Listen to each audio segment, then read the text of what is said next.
Mga kapuso, tila na kuryente sa taas ng singil ngayong Abril ang maraming Meralco customers. Ikinagalit lalo ng ilan ang mga sinasalong bayarin na sinisingil dahil itinakda umano ng batas. Ang paliwanag ng DOE sa pagtutok ni JP Soriano.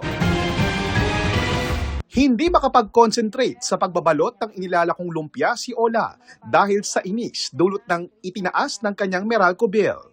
Ang bill ko the last time 6,000, naging 9,000. And then my friend ako, ang bill niya is 12,000, naging 18,000. Nabigla rin daw si Emma sa pagdalon ng kanyang Meralco bill mula sa 3,000 piso sa halos 5,000 piso. Mapamura ka na lang. Babayaran mo na lang, wala ka namang magagawa, nandoon na. Kapag hindi ka magbayad, magreklamo ka, puputulin din. Nauna nang nag-abiso ang Meralco na magkakaroon ng taas singil sa generation charge na bumubuo sa higit kalahati ng electricity bill. 53 centavos per kilowatt hour na pagtaas yan ngayong Abril, bunsod daw ng paghina ng halaga ng piso kontra dolyar. At ang pinakamalaki pa rin pong component sa bills natin na more than 50% ay yung pong generation charge. So the generation charge is likewise the main driver every time we announce a rate adjustment, whether it's an increase or a decrease. Nauna na rin nag-abiso ang National Grid Corporation of the Philippines o NGCP ng higit 7 sentimong taas singil sa transmission charge ngayong Abril. Hindi pa raw kasama sa dagdag singil ngayong Abril ang posibleng epekto ng krisis sa langis bunsod ng gyera sa Middle East na posible raw maramdaman sa Mayo. Pero dahil sa init ng ulo ng mga consumer, nauungkat tuloy ngayon ang iba pang singil sa bill ng kuryente. Kung ang generation charge ay singil sa paglikha ng kuryente at transmission charge naman ang singil para sa pagdaloy ng kuryente mula sa mga planta patungo sa distribution systems. Meron ding distribution charge o yung singil para mahatid ang kuryente patungo sa mga bahay. Meron pang systems loss charges o yung kuryenteng nawawala dahil sa transmission o di kaya'y nananakaw. Yung malamang sir, yung system loss. So hindi naman namin fault na may nawala sa system nila or sa generation nila, ba't kami sasagot nun? Nariyan pa ang feed-in tariff allowance at green energy auction allowance na government-mandated per kWh charge na napupunta para pondohan ang mga proyekto para sa renewable energy projects. Meron pang buwis at subsidies para sa senior citizens at 4Ps beneficiaries. Galit na galit ako. Kasi di ba dapat, wag naman, kawawa naman kami. Kami mga nagtatrabaho, naghahanap buhay ba lahat ng tinutulungan ng gobyerno? Hindi naman eh. It's too much.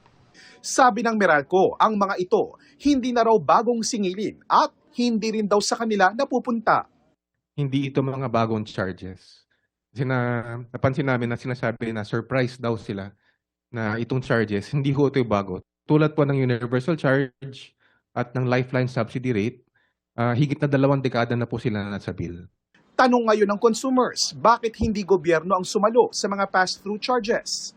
The lifeline rates and then the UCME are these are programs, this is by law. These are charges in accordance with the law.